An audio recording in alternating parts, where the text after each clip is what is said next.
Bueno, buenas noches, estimados estudiantes.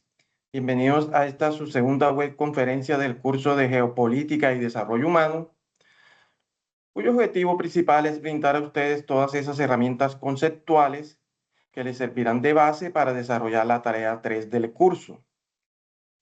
Vamos a analizar cómo, a partir de la economía global y su interdependencia, a través de los fenómenos geopolíticos, terminan afectando la calidad de vida de las personas. Mi nombre es Emerson Oyola, soy el director y tutor del curso. Hoy es 6 de octubre del 2025. Por favor, me confirma que me están escuchando bien, que están visualizando la pantalla. Correcto, profe. Más que una clase magistral de una hora, un poquito más, la idea es que conversemos acerca de estos temas que son tan actuales, tan relevantes hoy en día en todo lo que tiene que ver con la economía mundial. No es sino que usted encienda el televisor, ponga las noticias y seguramente se va a encontrar de inmediato con lo que está pasando por allá en Gaza, con la guerra en Ucrania, con las tensiones que hay entre Estados Unidos y Venezuela. Todos esos son temas geopolíticos que terminan afectando de alguna u otra forma la economía de los países y por ende también terminan afectando lo que tiene que ver con el desarrollo humano. Los invito nuevamente a estar consultando permanentemente lo que tiene que ver con la agenda del curso. Esta actividad tiene fecha de cierre el próximo 27 de octubre. Es una actividad colaborativa. Por eso es importante que desde ya empiecen a contactar a sus compañeros en el grupo, empiecen a definir roles y que realicen con anticipación sus aportes en el foro para que estos puedan ser retroalimentados por el tutor y puedan ir construyendo con este a la par que este le va retroalimentando, ustedes asimismo van construyendo el trabajo final. Recuerden que tenemos también habilitado el chat de Team todos los días de forma sincrónica. Si tienen alguna duda, alguna pregunta, algún avance del trabajo, por este medio también lo pueden hacer.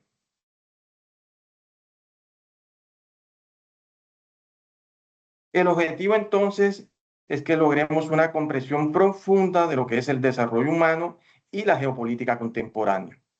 Vamos a analizar a fondo qué es todo eso de lo que tiene que ver con el desarrollo humano, cómo podemos medir el desarrollo humano y cómo esos fenómenos geopolíticos contemporáneos terminan afectando la salud, la educación y en términos generales todo lo que tiene que ver con la calidad de vida y el desarrollo humano. Estar en capacidad de entender, por ejemplo, por qué fenómenos como la guerra en Ucrania terminó afectando a la economía colombiana. ¿Por qué una guerra en un país que está a miles de kilómetros de distancia terminó afectando nuestra economía? Y la terminó afectando de tal manera que fue uno de los detonantes responsables de la inflación que actualmente estamos viviendo. La inflación en Colombia aún no ha podido controlarse desde por allá, desde la época de la guerra en Ucrania. De hecho, este año las perspectivas de esa tasa de inflación eran de un 4%, pero como están las cifras a la fecha, no se va a poder cumplir. Y todo eso viene desde allá, desde la época de la guerra en Ucrania, del problema de los contenedores en China. Todos esos que son aspectos geopolíticos terminaron afectando nuestra economía. Y si afecta la economía, va a terminar afectando el desarrollo humano. Porque una economía que está estancada, una economía que tiene una inflación alta, quiere decir esto que el poder adquisitivo de las personas disminuye, quiere decir que los recursos no son suficientes para invertir en salud, educación y en todo lo que tiene que ver con el desarrollo humano.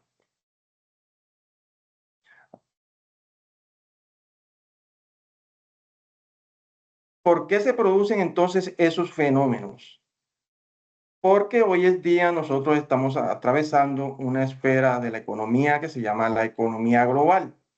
Pasamos de una economía mundial que se caracterizaba principalmente por todo lo que tiene que ver con el comercio entre países, con el comercio bilateral, por ejemplo, entre dos naciones, que nosotros exportábamos café, importábamos maquinaria, a un nuevo nivel, que es lo que se conoce como la economía global, la economía en red. Y nosotros podemos definir esta economía global o como un estadio más avanzado de esa economía mundial, en la que los países, las empresas y las personas están cada vez más conectadas e interdependientes. Ya no se trata solo de relaciones comerciales entre naciones, sino de un sistema integrado en que las decisiones económicas de un país pueden tener efectos inmediatos en otros países, como por ejemplo una crisis financiera en Estados Unidos puede afectar las bolsas de valores en Europa, Asia, América Latina en cuestión de horas. Pero no es solamente la parte económica la que se traslada de casi que de forma inmediata su impacto a los demás países. También era lo que le comentaba, lo que tiene que ver con la geopolítica. Por estar hoy en día la economía interconectada, por depender cada vez más los países unos de otros, es que estos fenómenos geopolíticos terminan al final afectándonos a todos. Lo que le decía, es por eso que la guerra de Ucrania terminó afectando la economía mundial. Lo que pasa, por ejemplo, en Gaza. Miren que lo que está pasando en Gaza a raíz de la posición que ha tomado nuestro gobierno puede incidir negativamente en la economía colombiana. Y si incide negativamente en la economía colombiana, puede terminar afectando todo lo que tiene que ver con el desarrollo humano. La interconexión de la economía implica que estos fenómenos nos afecten a todos.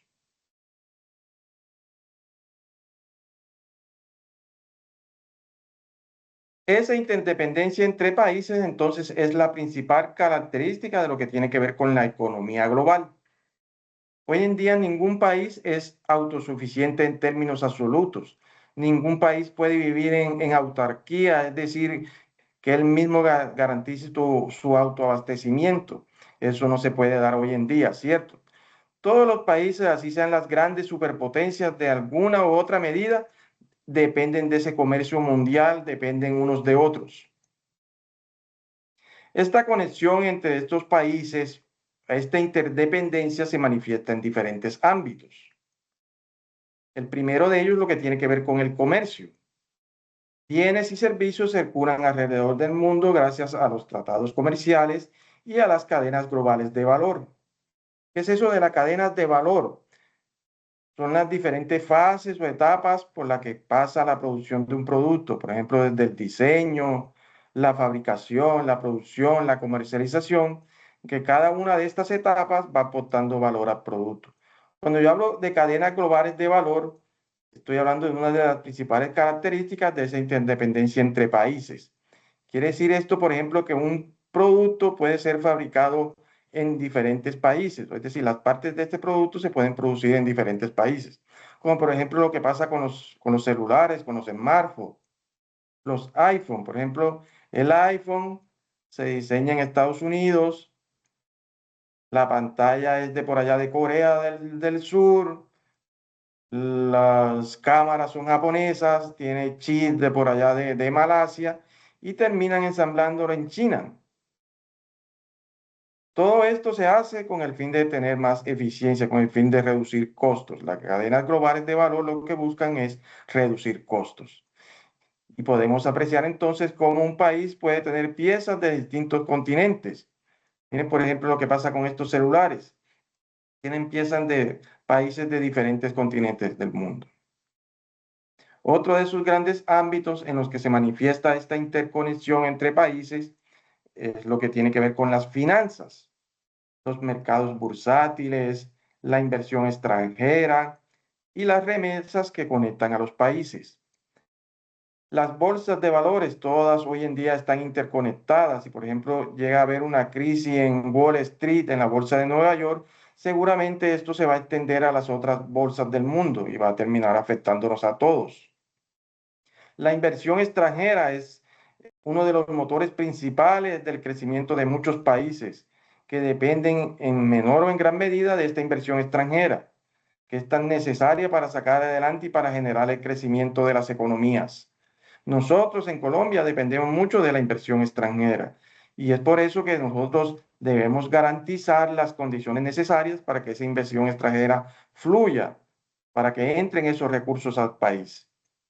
Las remesas, que son esos dineros que envían los ciudadanos de un país que están en otros países, por ejemplo, los colombianos que están en Estados Unidos, que están en España, que envían esos dineros y que mueven la economía de muchas regiones de este país, por ejemplo, las del eje cafetero, que dependen en gran medida de todo lo que tiene que ver con estas remesas. También tenemos lo que tiene que ver con la tecnología. El desarrollo y la innovación tecnológica se difunden globalmente. Por ejemplo, el uso de Internet o de la inteligencia artificial.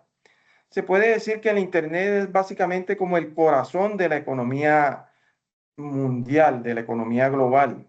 Tanto así que se puede afirmar casi con el 100% de certeza que sin Internet esa economía global no funcionaría, ¿cierto? Imagínense ustedes que hubiera un shot en el que se paralizara el Internet, seguramente sería catastrófico para la economía mundial. Y por último, tenemos lo que tiene que ver con los recursos. Materias primas como el petróleo, gas, alimentos o minerales son extraídos en unos lugares y consumidos en otros. A pesar de esa interdependencia que existe hoy en día, lo que están buscando los países con relación a estos recursos es ser lo más autosuficiente posibles. Es que ellos mismos puedan garantizarte el gas, el petróleo, los alimentos que necesitan. Por eso es que se cuestiona, por ejemplo, mucho las decisiones que toma el gobierno, nuestro gobierno, de pasar lo que tiene que ver esa soberanía energética a manos de otro país como el venezolano, dejar de producir nosotros ese gas para tener que importarlo de Venezuela. Seguramente eso nos podía traer repercusiones negativas en un futuro, ¿cierto?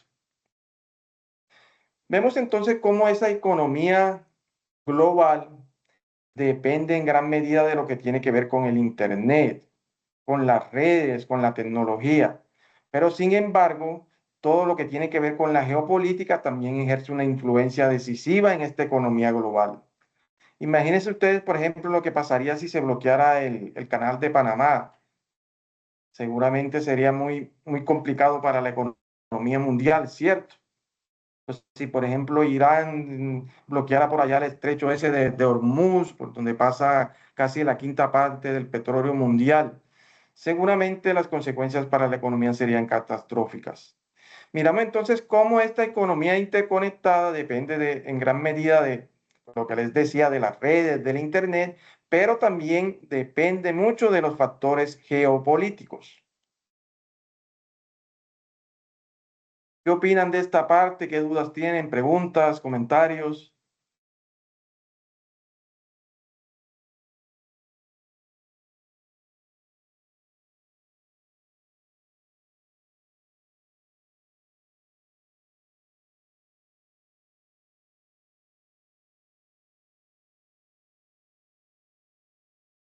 Aunque esta economía global, esta globalización ha traído grandes beneficios para la humanidad, como lo que tiene que ver con el crecimiento económico, miles de personas que han salido de la pobreza, el acceso a la tecnología, la apertura de nuevos mercados, también genera problemas y tensiones. Miremos cuáles son esos grandes desafíos que enfrenta hoy en día la economía global y todo lo que tiene que ver con la globalización. Primero de ellos es la desigualdad de los beneficios, que estos no se distribuyen de manera equitativa. Algunos países y grupos sociales se enriquecen más rápido que otros. Esto se puede decir que es uno de los males endémicos de la globalización y en general de la economía capitalista.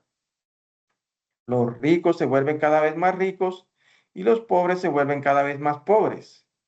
La brecha entre ricos y pobres, lejos de reducirse, de disminuirse, cada vez se hace más grande, se hace más evidente, sin que se haya podido encontrar a la fecha una cura, una receta para este mal. Se dice que el 0,1% de la población mundial posee más del 50% de la riqueza de todo el mundo. Y repito, esto es un mal endémico del capitalismo. Lejos de reducirse esta brecha entre ricos y pobres, se aumenta. Y como existen desigualdades en todo lo que tiene que ver con la distribución de los beneficios, esas desigualdades también se manifiestan en términos de lo que tiene que ver con los derechos, con el desarrollo humano. Si no todos los países cuentan con estos recursos para garantizar un mejoramiento en la calidad de vida de las personas, van a existir esas diferencias notables entre unos y otros. Otro de los grandes males de esta globalización es lo que tiene que ver con la concentración del poder.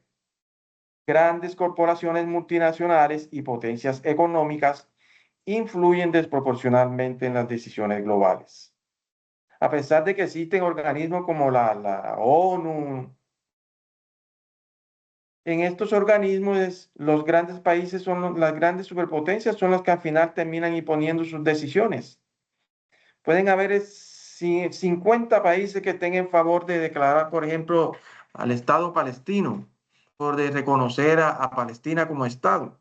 Pero si Estados Unidos ejerce su poder de voto, esto al final no se va de veto, perdón, esto al final no se va a poder llevar a cabo. Entonces vemos cómo la globalización ha generado la concentración de poder, no solamente entre países, sino también que existen grandes corporaciones en el mundo que ejercen poder y dominio en la toma de decisiones globales. Y por último tenemos las tensiones geopolíticas, las rivalidades entre países por recursos, la influencia tecnológica o el poder digital generan conflictos que afectan la estabilidad económica mundial. Y es aquí donde surgen las guerras, los problemas entre los países, por eso surgió la guerra en Ucrania, la guerra de Gaza, por eso existen tensiones entre Rusia y Estados Unidos, entre China y Estados Unidos. Miren, por ejemplo, que China y Estados Unidos nunca se han enfrentado en un combate, por decirlo así, ¿cierto? Pero ellos compiten, por ejemplo, en todo lo que tiene que ver con la tecnología, en todo lo que tiene que ver con esa hegemonía a nivel mundial.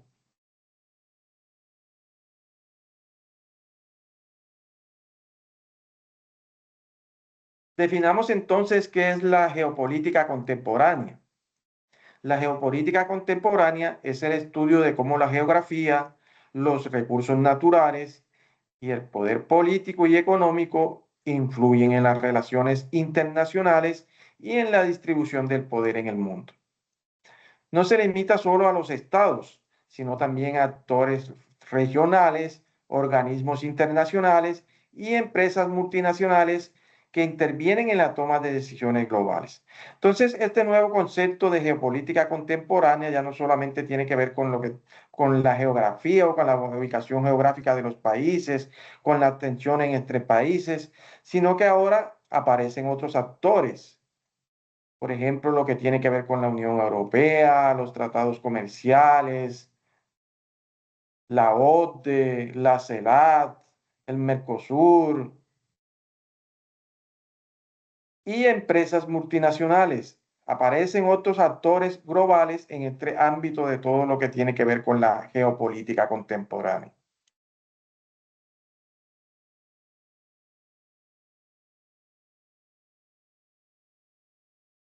¿Cuáles son esos factores actuales que influyen en la geopolítica contemporánea? Nosotros podemos dividirlo en tres grandes bloques. Primero, todo lo que tiene que ver con los recursos estratégicos. La energía es lo que ocupa hoy, sin lugar a dudas, un factor preponderante en los problemas geopolíticos en los países.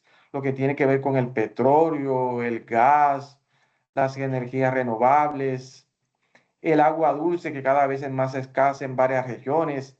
De hecho, se dice que las futuras guerras se van a librar precisamente por el control de esta agua dulce. Y todo lo que tiene que ver con la tecnología, los microchips, la inteligencia artificial, los datos. Se dice que el país que domine esa tecnología o que sea líder en todo lo que tiene que ver con la tecnología a nivel mundial, también va a ser el líder militar y el líder geopolítico del mundo. También existen conflictos y alianzas internacionales, disputas territoriales, guerras, tensiones militares. Como les decía, no es sino que encendamos o pongamos el canal de las noticias para ver lo que está pasando en Gaza, para ver lo que pasa en Ucrania. Todas esas tensiones tienen que ver con aspectos geopolíticos. Existen organismos como la OTAN, la ONU, el G20, que si bien son organismos de cooperación internacional, también son organismos que se prestan para que existan fricciones entre los países, por ejemplo, lo que tiene que ver con la OTAN. La OTAN que en un principio se creó para enfrentar lo que tiene que ver con el comunismo. De hecho, la guerra en Ucrania se inició precisamente porque Ucrania supuestamente se iba a adherir a la OTAN y Rusia no iba a permitir esto. Existen nuevos actores globales como la China, la India, potencias emergentes que disputan influencia económica y política con Occidente. Bloques regionales como la Unión Europea, la CEAT, que son esos países del nordeste asiático como Singapur, Malasia, Tailandia.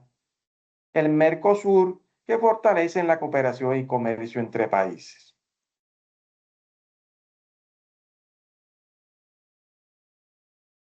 Miremos cómo se relaciona entonces todo esto que acabamos de mencionar, que tiene que ver con la geopolítica, con el desarrollo humano. ¿Cómo afecta la geopolítica o todas estas tensiones de poder, la lucha por los recursos, la lucha por la preponderancia a nivel mundial, el desarrollo humano de los países? Por un lado, las guerras y conflictos armados provocan crisis humanitarias, pobreza, desplazamientos forzados. Miren la desgracia que se está presentando, por ejemplo, allá en Gaza. ¿Y para qué hablamos nosotros del desarrollo humano, de la calidad de vida de estas personas a raíz de esta guerra tan brutal que se está presentando en esta parte del mundo? Las crisis migratorias. Millones de personas buscan mejores condiciones de vida, lo que genera tensiones en países receptores. Miren, por ejemplo, lo que pasa en el caso colombiano con las migraciones venezolanas. ¿Será que esta migración a nosotros nos ha traído algún beneficio? Por el contrario, nos ha perjudicado. ¿Qué dicen ustedes, jóvenes? En parte, profe, en mi opinión, han generado muchos conflictos y sobre todo en la parte del empleo, por colocar un ejemplo. Al llegar ellos acá y no tener tantas oportunidades, empiezan a regalar, por así decirlo, el trabajo, la materia prima, lo que ellos hacen.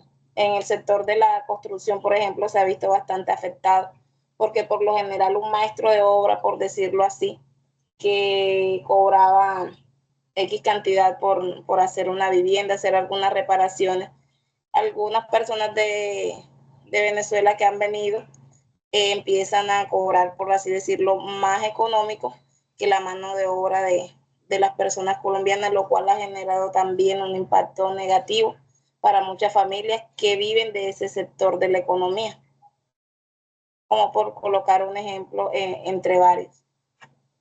Sí. Y ni qué decir de la violencia, ¿cierta? Yo creo que todos los rateros que cogen por allá en las grandes ciudades, en Bogotá, Medellín, yo diría que el 80%, si no es más, terminan siendo venezolanos, ¿cierto?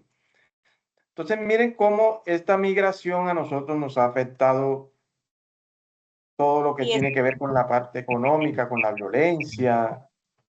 desigualdad y esa percepción de la seguridad que nosotros teníamos al estar de ellos que llegan a un país extraño, entonces ellos o sí van a buscar conseguir el sustento, por así decirlo, de sus familias y no le importa, por decir, robar, matar, hacer tantas cosas, y lo cual genera inseguridad, más violencia, y todo esto es negativo, tanto para la parte social como también para la economía de nuestro país.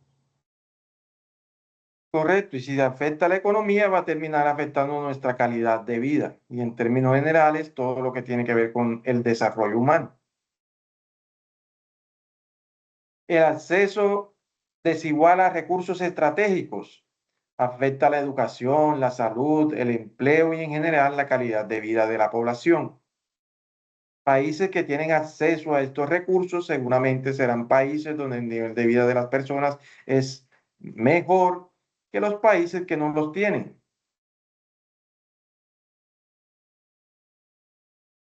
Definamos entonces qué es el desarrollo humano. Este es un concepto que va más allá del simple crecimiento económico. Se centra en ampliar las oportunidades y capacidades de vida de las personas, considerando aspectos como salud, educación, nivel de vida.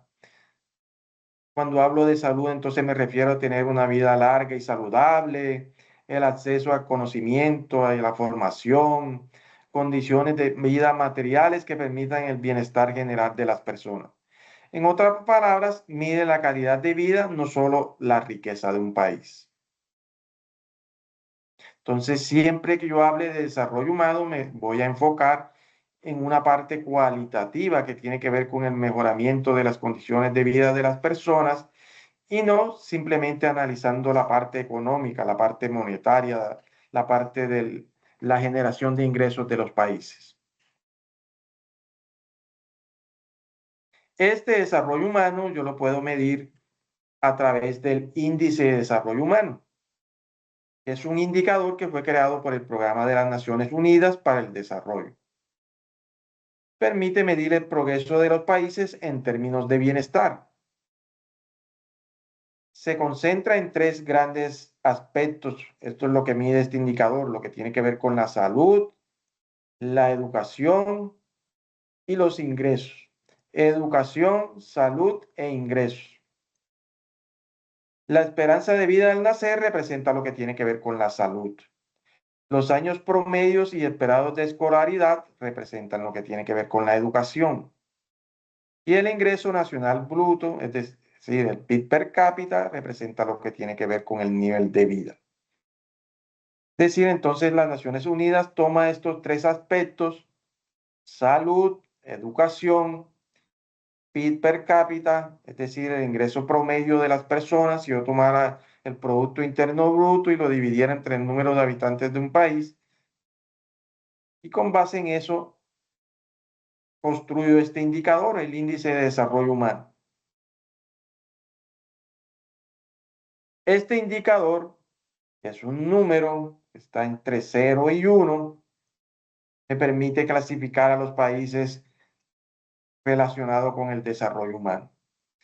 Y entonces, si ese indicador está cercano a 1, se dice que es un país con un alto desarrollo humano. Si por el contrario está cercano a 0, se dice que es un país con bajo desarrollo humano. Puede decir que hoy en día no hay ningún país que esté rondando el 1 en lo que tiene que ver con este indicador, que es, digamos, el puntaje máximo. Pero sí hay países que tienen, por ejemplo, 0,98, 0,96. Estos países que tienen este índice así alto, alto en términos que está cercano al 1, se dice que son países que tienen un nivel de desarrollo humano elevado, como por ejemplo los países nórdicos, lo que tiene que ver con Noruega, Suiza, son países que tienen un alto índice de desarrollo humano. Por el contrario, si está muy cercano al 0, se dice que son países con bajo desarrollo humano. Este indicador permite entonces comparar, identificar desigualdades y orientar políticas públicas que van más allá del PIB o del simple crecimiento económico. Miremos entonces cuál es la diferencia entre el desarrollo económico y el desarrollo humano. El desarrollo económico se enfoca en el crecimiento de la economía, en los ingresos, en lo que tiene que ver con el PIB. En cambio, el desarrollo humano se enfoca en las personas y en mejorar sus oportunidades de vida, lo que tiene que ver con la educación, salud y en términos generales el bienestar, todo lo que tiene que ver con las libertades de las personas. Son conceptos diferentes, pero están íntimamente relacionados. No puede haber desarrollo humano sin desarrollo económico. Es decir, una economía que no crece, una economía que está estancada, una economía que está en crisis, no va a poder garantizar los recursos para invertir en el sistema de salud, para invertir en educación, para invertir en infraestructura, para invertir en servicios y por ende no va a tener recursos para mejorar el desarrollo humano de las personas. Sin desarrollo humano, sin desarrollo económicos, sin crecimiento de la economía, no puede haber desarrollo humano. Y el desarrollo humano también termina afectando lo que tiene que ver con el desarrollo económico, ¿cierto? Un país donde las personas gozan de buena salud, son personas educadas, los sistemas de educación son eficientes, seguramente será un país más productivo que otro que no tenga esas características, ¿cierto? Entonces miramos cómo estos conceptos están íntimamente relacionados. Desarrollo económico y desarrollo humano.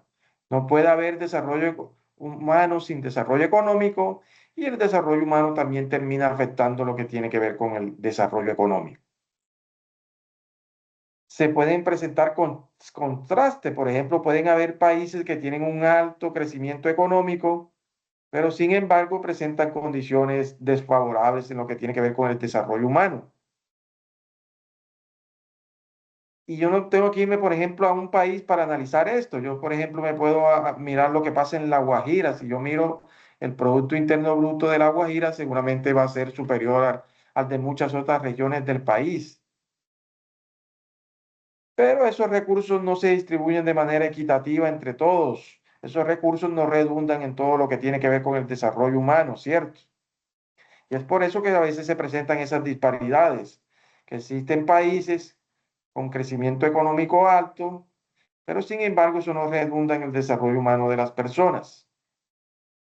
En el caso colombiano también eso se puede decir que es algo evidente, ¿cierto?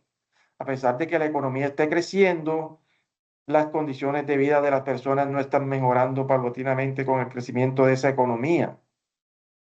Y ahí podemos analizar nosotros factores como la corrupción, factores como lo que tiene que ver con la violencia, la clase política, esos elementos que son casi que endémicos a todo lo que tiene que ver con nuestro país y que han afectado el crecimiento y lo que tiene que ver con el desarrollo humano.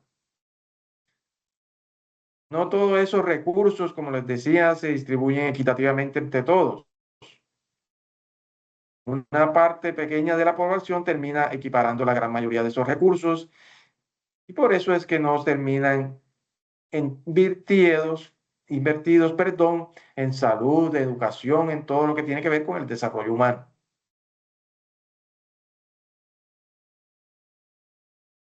Vamos a mirar entonces cómo podemos medir nosotros ese desarrollo humano. Para esto existen una serie de indicadores socioeconómicos que permiten medir y comparar el nivel de desarrollo y bienestar de los países. Son variables esenciales en estudios de economía y desarrollo. El primero de estos indicadores es lo que tiene que ver con el Producto Interno Bruto. Ustedes son todos economistas, ¿cierto? Aquí me puede decir qué es esto del Producto Interno Bruto.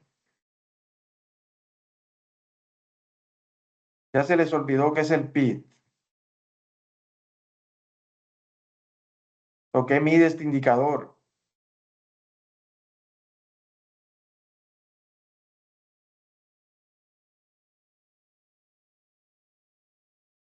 Recordemos que el Producto Interno Bruto no es más que la producción de un país, la producción de los productos o elementos finales de un país,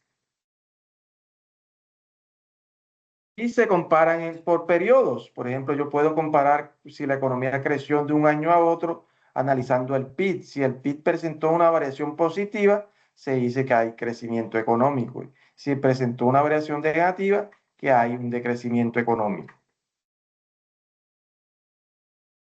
Es el principal indicador que se utiliza para medir el crecimiento de una economía. El PIB per cápita es tomar ese PIB total de un país y dividirlo entre el número de habitantes. Esto me permite medir la capacidad de consumo de una economía. ¿Qué mide este PIB per cápita? La capacidad de consumo. Pero digamos que esto es un indicador engañoso en el sentido de que, como les decía, que desafortunadamente las cosas no son así. Las ganancias o los beneficios que se obtienen en la economía no se distribuyen de forma equitativa entre todos. Qué bonito sería, cierto, que si nosotros en Colombia producimos 1.000 millones de dólares este año, los dividiéramos entre todos, pero en realidad las cosas no son así, ¿cierto? En realidad, esos 1.000 millones los acapara el 0,1% de la población, acapara más del 80% de esos 1.000 millones de pesos, y el resto sí se termina distribuyendo entre todos en términos de salario, ganancias de las empresas, etcétera.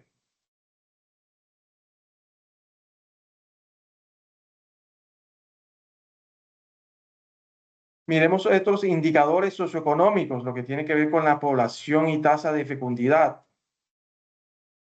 La población es el tamaño total de habitantes de un país.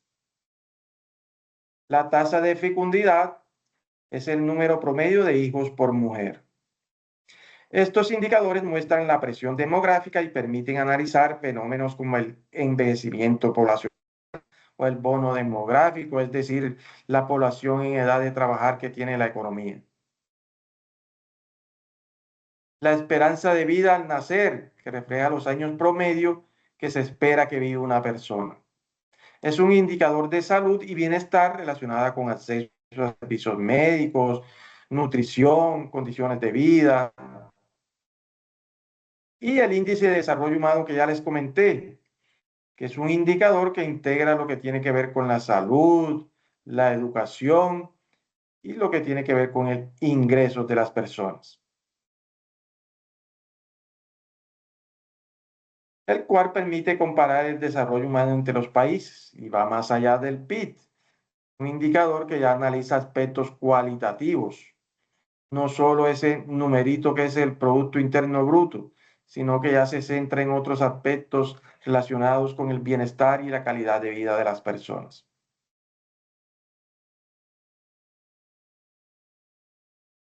Miramos cómo podemos nosotros a partir de estos indicadores construir unos rankings y realizar unas comparaciones entre los países. Estos rankings internacionales se elaboran para comparar países en función de distintos criterios sociales y económicos. Sirven como herramientas de análisis para entender desigualdades, fortalezas y debilidades de cada nación.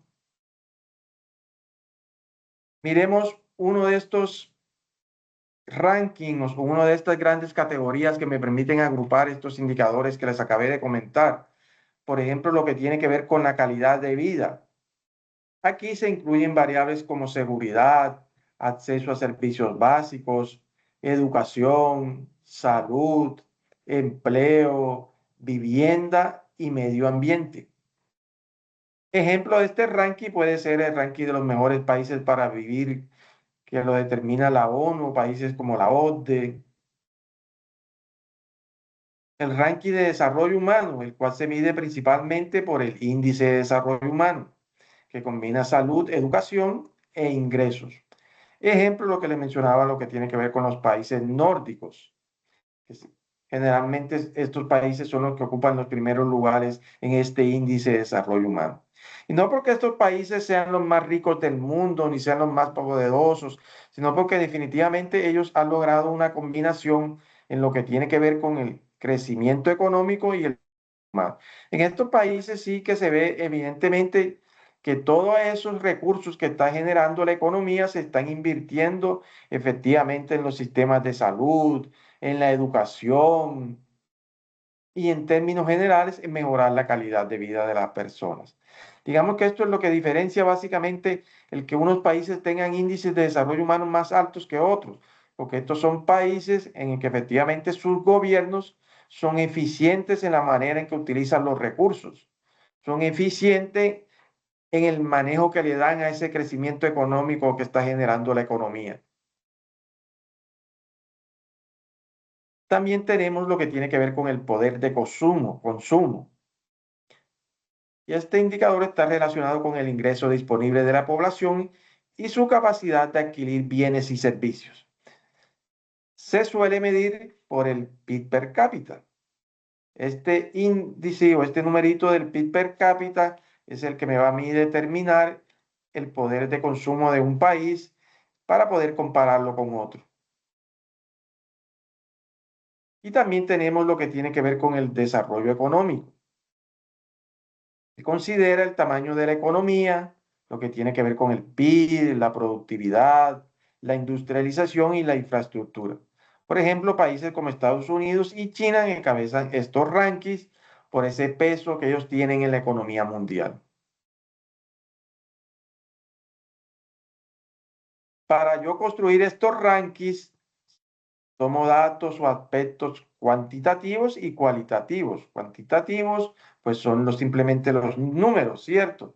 Las estadísticas de todo lo que tiene que ver con el PIB, el índice de desarrollo humano, la tasa de alfabetización, la esperanza de vida, el acceso a servicios. Nuevamente les menciono el caso de Noruega, que es un país que, según el indicador de desarrollo humano del año 2023, está ubicado en 0,961. Miren que es un indicador muy cercano al 1, ¿cierto? Acuérdense de la clasificación que les mencioné. Países con un índice de desarrollo humano que está cercano al 1, se dice que son países con un alto desarrollo humano. Países con indicadores cercanos al 0 son países con un bajo desarrollo humano. Pero también se tienen en cuenta aspectos cualitativos, la interpretación de estos datos. Y en ese sentido, entonces, influyen, por ejemplo, factores culturales, sociales y políticos que no siempre se reflejan en cifras. Por ejemplo, yo puedo analizar lo que pasa en Venezuela. Venezuela seguramente es un país primero, con una ubicación geopolítica privilegiada en lo que tiene que ver con el acceso a los recursos, ¿cierto? Seguramente el PIB de Venezuela será más alto que muchos de esos países nórdicos. Pero mire que lo que tiene que ver con los aspectos sociales y políticos terminan afectando el desarrollo humano de este país. Un país puede tener un PIB per cápita alta, pero puede tener desigualdad social que reduce la percepción de la calidad de vida. Preguntas, dudas, hasta ahí, comentarios.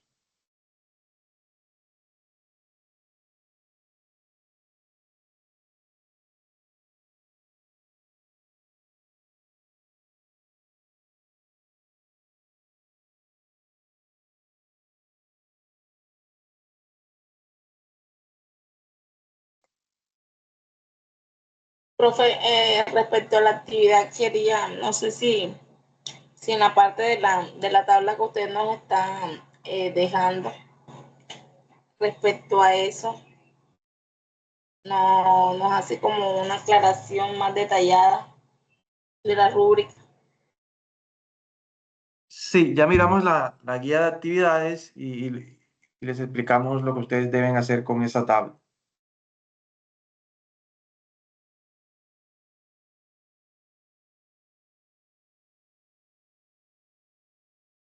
Entonces, déjame termino la explicación y después miramos lo que tiene que ver con la guía de actividades.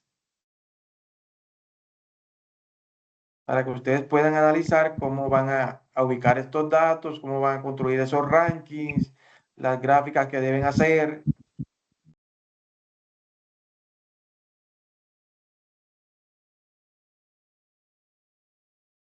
¿Por qué se presentan estas diferencias entre los países? ¿Por qué existen unos países con un índice de desarrollo humano más alto? ¿Por qué existen unos países donde las condiciones de vida son mejores que los otros? Existen varios elementos que pueden explicar esta diferencia. Lo primero tiene que ver con factores históricos. La colonización y la explotación de recursos dejaron estructuras desiguales. La colonización, por ejemplo, impuso casi, por decirlo así, a los países suramericanos, que nosotros íbamos simplemente a ser productores del campo, de todo lo que tiene que ver con la parte agrícola. No se generó esa necesidad de convertirnos en países industrializados, y eso al final termina influyendo en todo lo que tiene que ver con el desarrollo humano. La estructura económica es preponderante. ¿Ibas a decir algo?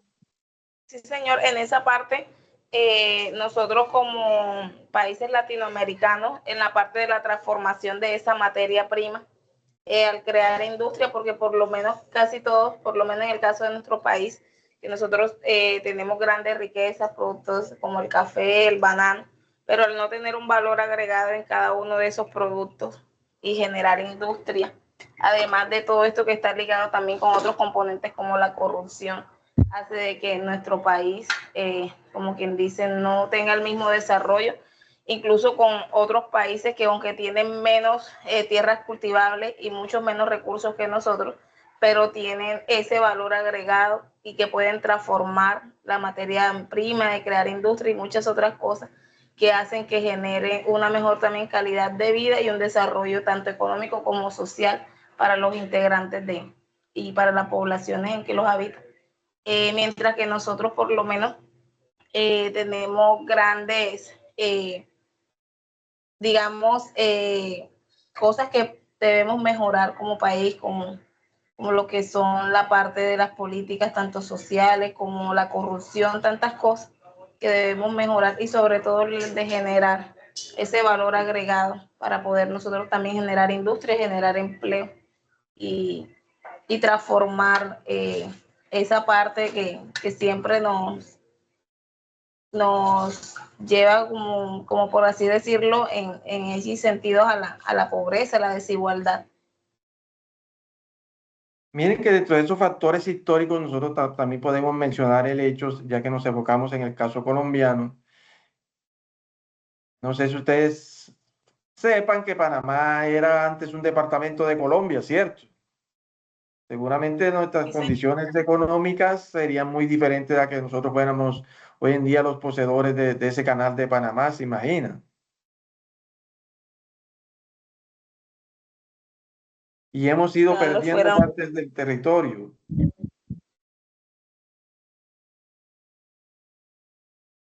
Hemos y por lo perdido menos tierra y hemos perdido mar. sí, mucho tiempo que Panamá, aunque hacía parte de Colombia, pero estaba prácticamente no se le había dado el desarrollo social, económico y las inversiones que se requerían en ese momento. Entonces ellos al estar en total abandono fue que también decidieron como independizarse de Colombia.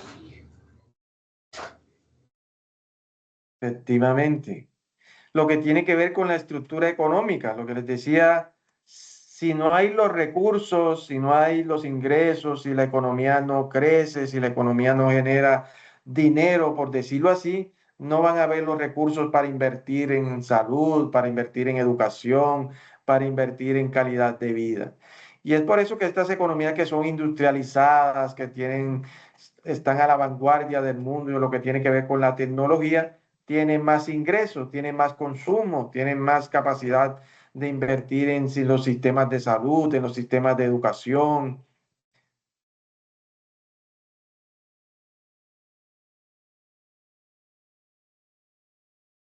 Y tenemos lo que tiene que ver con las instituciones y la gobernanza.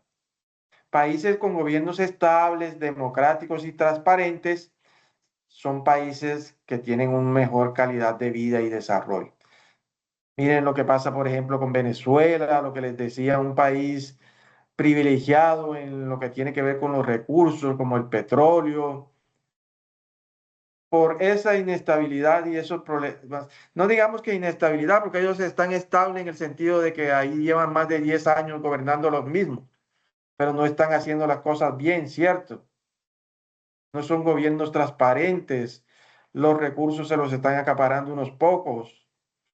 Y es por eso que la calidad de vida de los venezolanos no refleja la situación geopolítica tan privilegiada que ellos tienen.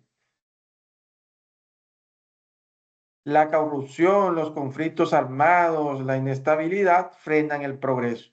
Y aquí sí que nos enfocamos, por ejemplo, en el caso colombiano. Imagínense si en Colombia toda esa plata que se pierde en corrupción, se invirtiera en salud, se invirtiera en educación, en mejores vías, seguramente las cosas fueran diferentes. Si no existiera este conflicto armado que tenemos nosotros casi que de por vida, porque Colombia es un país que desde la independencia para acá, si ustedes se ponen a analizar la historia de Colombia, no hemos tenido una década en paz. Y todo eso redunda en la calidad de vida de las personas. Por mucho podrían achacar estos dos elementos, conflicto armado y corrupción, todos los males que tiene este país, ¿cierto? Señor, eso trajo también como consecuencia el desplazamiento forzado a muchas de las poblaciones campesinas y también generó percepción de seguridad, desigualdad, desempleo, muchas cosas negativas. Y es triste la situación de nuestro país porque cuando no son las FARC, es uno u otro grupo ilegal que se está levantando siempre. Entonces es una lucha constante. Y eso, en vez de dejarnos avanzar, también retrasa, ya que todos los recursos que se deben invertir en ampliación, en infraestructura, en educación, se tienen que seguir invirtiendo en erradicar el mal como la guerra, como el conflicto armado que sufre nuestro país. Miren que nosotros tenemos, si hablamos de geopolítica, una ubicación privilegiada, ¿cierto? Somos de los pocos países en el mundo que tiene costa en dos océanos, pero no hemos podido sacar provecho al 100% de esta condición. Ustedes miren, por ejemplo, el principal puerto de Colombia en el Pacífico, ¿dónde está ubicado? Buenaventura. Entonces, y vayan a mirar a ver cómo es la calidad de vida de las personas en Buenaventura, si efectivamente refleja esa condición de ser uno de los principales puertos del país. Y la respuesta va a ser no, ¿cierto? No se refleja esa condición. Al igual también que nuestro país en Santa Marta, aunque es uno de los puertos que tiene el calado natural y es una de las ciudades más antiguas de Colombia, y todavía tenemos la lucha con el agua, con todo lo que son servicios públicos y de las necesidades básicas como tal, el empleo, a pesar de que es una de las ciudades más antiguas, vemos de que no tenemos acceso a los servicios básicos como deben de ser, las calles que son un desastre, y todo esto genera gran preocupación también. Y tenemos un puerto, como les decía anteriormente, que tiene escalado natural y tiene muchos recursos, mucho turismo y todo eso, pero más sin embargo es una de las ciudades con menos oportunidades de empleo, donde muchos de los jóvenes tienen que salir a otras ciudades también a buscar empleo porque no hay grandes empresas también que generen esas oportunidades de empleo, a pesar de que es una ciudad turística y con grandes atractivos naturales. Miren cómo puede ser este un ejemplo de donde el desarrollo económico no necesariamente redunda en desarrollo humano, ¿cierto? Seguramente esta ciudad le ingresa una gran cantidad de recursos por todo lo que tiene que ver con el turismo, con el comercio, pero ¿dónde están esos dineros? ¿Quién está acaparando todas esas ganancias, toda esa producción?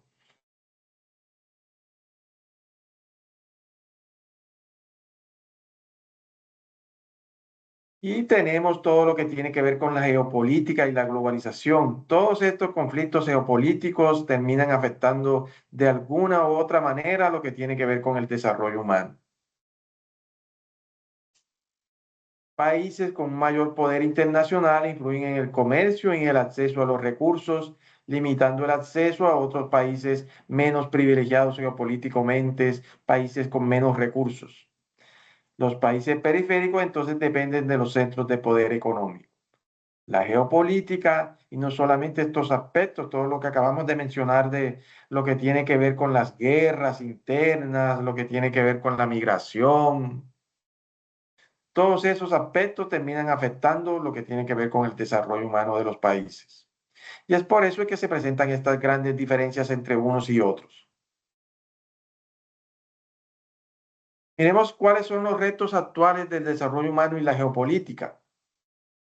Primero, todo lo que tiene que ver con las brechas entre el sur, entre el norte y el sur global. Persisten grandes diferencias entre los países. El norte global industrializado con alto desarrollo humano y el sur global con un desarrollo humano con mayores niveles de pobreza. Mientras Europa y Norteamérica tienen altos niveles de bienestar, regiones de África y Asia enfrentan carencias de salud, de educación, acceso a los recursos. Existen desigualdades dentro de los países. El crecimiento económico no garantiza necesariamente la igualdad social. Y eso es todo lo que hemos venido mencionando aquí. Lo que pasa, por ejemplo, en La Guajira, lo que acabaste de mencionar en Santa Marta. El crecimiento económico no necesariamente refleja un mejoramiento en la calidad de vida de las personas. En muchos países la riqueza se concentra en pocos sectores. Yo diría que en pocas personas, ¿cierto? Existen brechas internas entre ingresos, lo que tiene que ver con países ricos y pobres, las oportunidades de acceso a los servicios, de acceso a la educación, a la salud, no son iguales para todos. América Latina, por ejemplo, presenta altos niveles de desigualdad, pese a tener países con economías medianamente fuertes. La economía colombiana, de hecho, se considera una economía fuerte. Pero sin embargo, todos estos factores que hemos mencionado de la corrupción, de los conflictos internos, lo que tiene que ver con la geopolítica, termina afectando el desarrollo humano de las personas.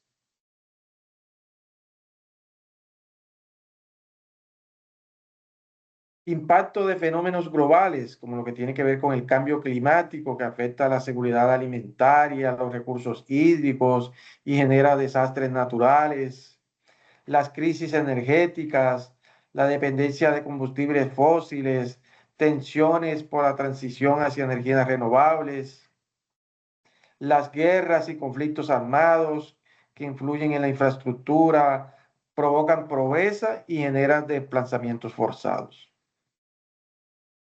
Las migraciones masivas, millones de personas se desplazan de un país a otro en busca de mejores condiciones de vida y esto termina afectando de alguna u otra manera a los países receptores. Lo que acabamos de mencionar, por ejemplo, lo que tiene que ver con el caso colombiano y la migración venezolana. Miremos lo que está pasando, por ejemplo, en Estados Unidos, la radicalización de este gobierno con todo lo que tiene que ver con los migrantes, la necesidad de cooperación internacional para el desarrollo sostenible. Los problemas globales no pueden resolverse de forma aislada. Lo que les acabamos de mencionar y con lo que inicié en la exposición de lo que tiene que ver con la economía global, hoy en día ningún país puede actuar de forma independiente, puede actuar de forma autónoma, sino que depende de la cooperación con otros países. Las alianzas internacionales como la ONU, todo lo que tiene que ver con la ODS, los Objetivos de Desarrollo Sostenibles, los acuerdos climáticos, las políticas de cooperación que reduzcan desigualdades y fomenten un desarrollo más justo. El compromiso con los Objetivos de Desarrollo Sostenible, esos 17 Objetivos de Desarrollo Sostenible y que son como esa hoja de ruta para garantizar un mejor nivel de vida y mirar a ver cuál es ese planeta que le vamos a dejar a nuestros hijos, a nuestros herederos. Este es un ejemplo de una de las gráficas que ustedes deben hacer lo que se les está solicitando en la guía. Yo puedo comparar gráficamente países utilizando uno de esos indicadores, como por ejemplo lo que tiene que ver con el Producto Interno Bruto. Vemos que en este caso Estados Unidos es uno de los países con uno de los productos internos brutos más elevados, junto con Alemania.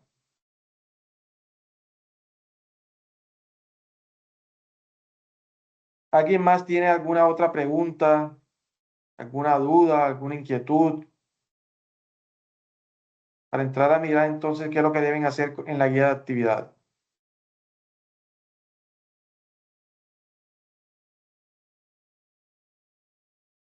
Pregunta, alguna pregunta, comentario hasta aquí.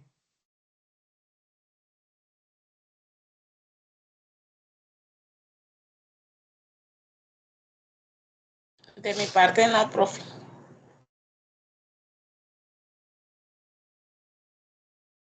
Ya analizamos entonces qué son estos indicadores, para qué se utilizan, cuál es la importancia de comparar o de utilizar estos rankings que me van a permitir a mí establecer comparaciones entre países en lo que tiene que ver con el desarrollo humano en este caso.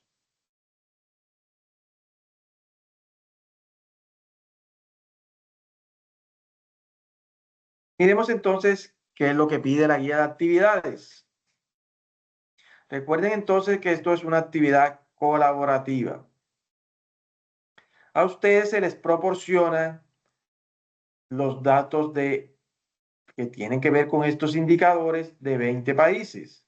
Todo lo que tiene que ver con el PIB per cápita, la población, la esperanza de vida, la tasa de fecundidad, el porcentaje de la población con acceso a agua potable y el índice de desarrollo humano. Lo primero que ustedes deben hacer es analizar estos datos. Y con base en estos datos de estos 20 países, ustedes van a construir unos rankings.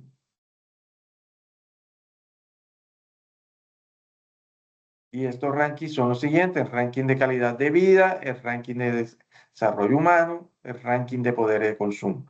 Y los van a ubicar en esta matriz: ranking de calidad de vida, ranking de desarrollo humano, ranking de poder de consumo. Pero ¿qué voy a tomar yo como referencia para establecer este ranking? Para el caso del poder de consumo, simplemente tomo el PIB per cápita. Ese indicador del PIB per cápita es el que me va a medir a mí la capacidad de poder de consumo que tienen estos países. Para el ranking de desarrollo humano, voy a tomar el índice de desarrollo humano.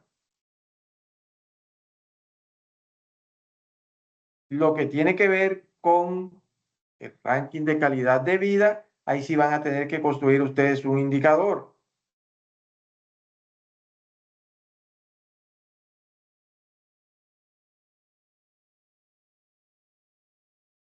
¿Cómo puedo yo medir esa calidad de vida?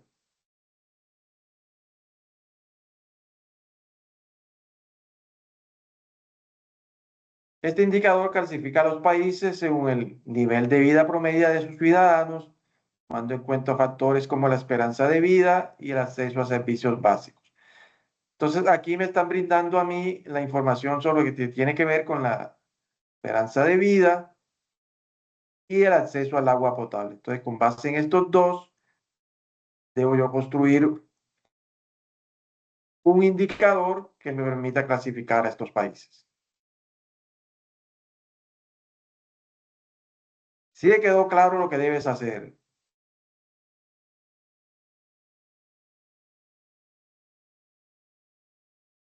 En el tercero, es que usted me dice, tendremos que tener en cuenta la esperanza de vida, la tasa no sé si también la tasa de fecundidad de nacimiento y el acceso a servicios públicos.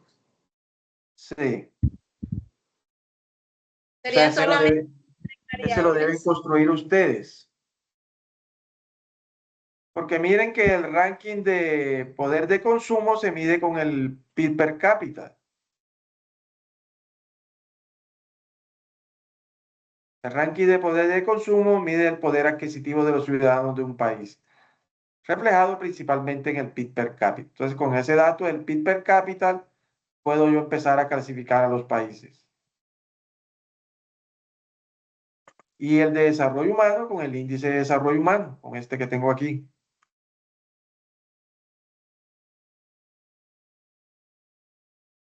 El que ustedes deben construir es ese de calidad de vida.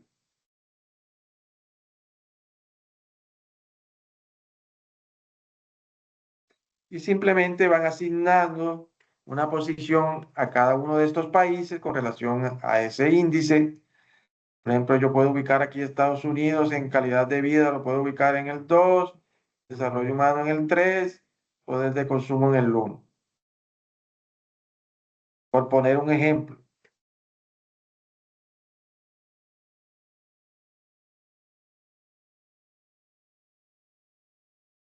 Y la segunda parte es hacer unas gráficas. Voy a tomar estos datos de 5 países con base en eso puede hacer unas gráficas de barras como las que les mostré en la presentación.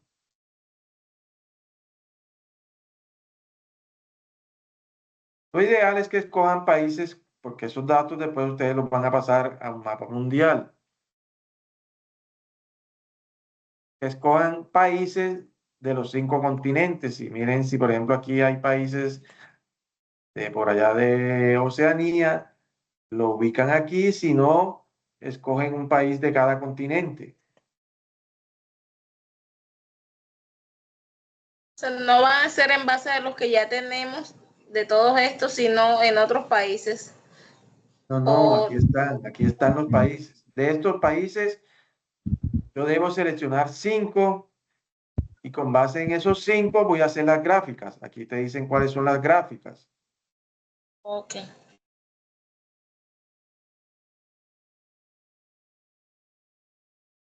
5 países, pero repito, escojan un país de cada continente.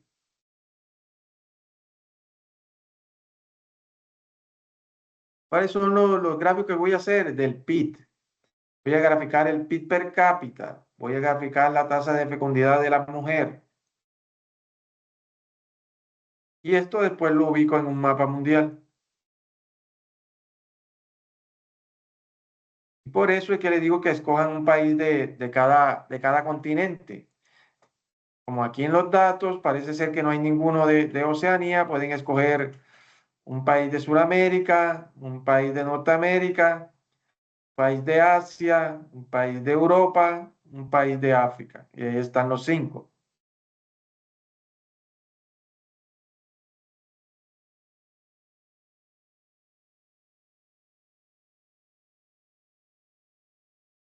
Sí te quedó claro. Sí, por decir Colombia, Suiza, China, Sudáfrica. Bueno, ya ustedes escogerán esos 5 países que van a comparar.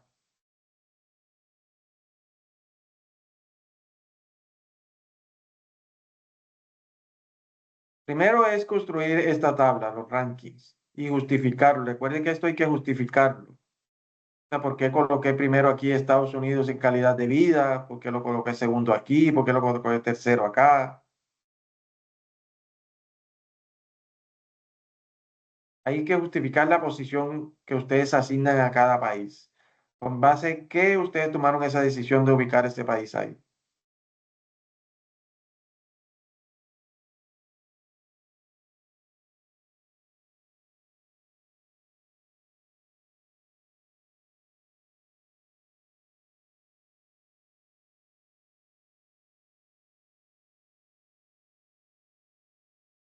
¿Y los demás tienen alguna duda, alguna pregunta?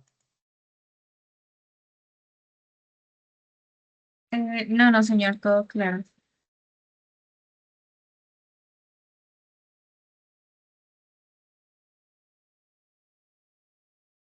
Recuerden que el objetivo de este curso es que ustedes puedan entrelazar esos dos aspectos, la geopolítica y el desarrollo humano. ¿Cómo afecta la geopolítica al desarrollo humano?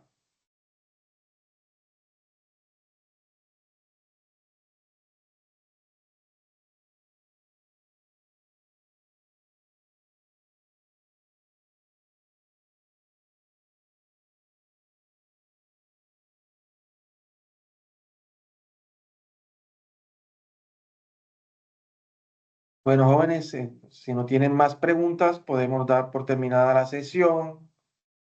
Los invito a estar atentos al CIPAS del curso que vamos a realizar, donde ya vamos a mirar con ejemplos todo lo que ustedes deben hacer en esta actividad.